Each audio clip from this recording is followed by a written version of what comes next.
I'm here with the Steinberg guys down in Anaheim for a NAMM convention for 2006. Here I'm showing off the new features in WaveLab 6 that should be coming out in about 6 weeks.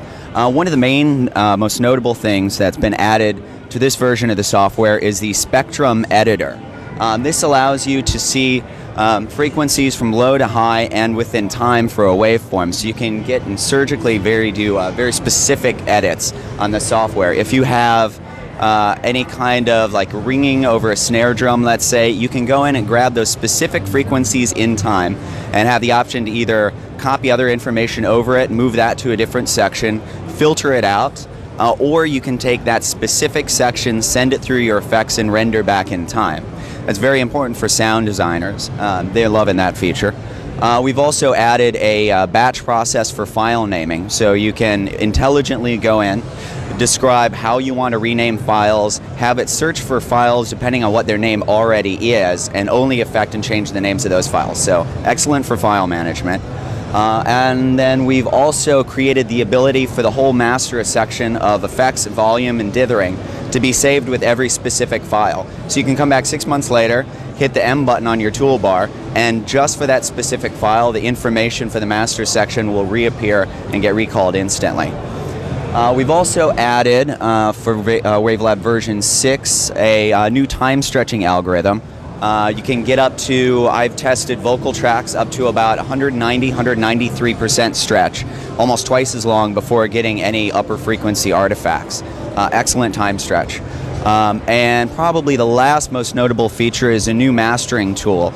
We can use this to intelligently take 5 or 6 scans over the file that you want to master, and it decides based on the peaks and the lower dynamic points how to boost the loudness, notch down the peaks, and get everything evened out while still maintaining the dynamics of the lower parts of the song. So that way you don't end up with the typical pop master these days where the waveform is just that terrible sounding solid square with no dynamics. So excellent features. Those are the most notable. There's over 130 new features that have gone into WaveLab 6, so it would take entirely way too long to go over all of them. Most of them improvements on file handling, being able to take several functions that have been already assigned to or didn't have quick keys before to be able to very quickly get around the software. Probably the last most notable feature that I was excited about was the ability to, let's see,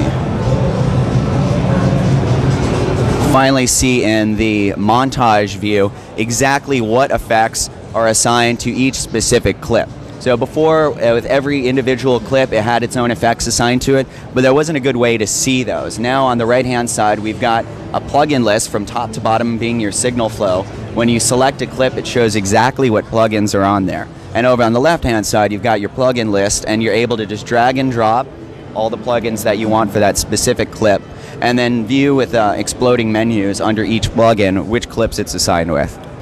So those are the main feature in WaveLab 6. It's at the factory right now, should be in the United States in about 6 weeks.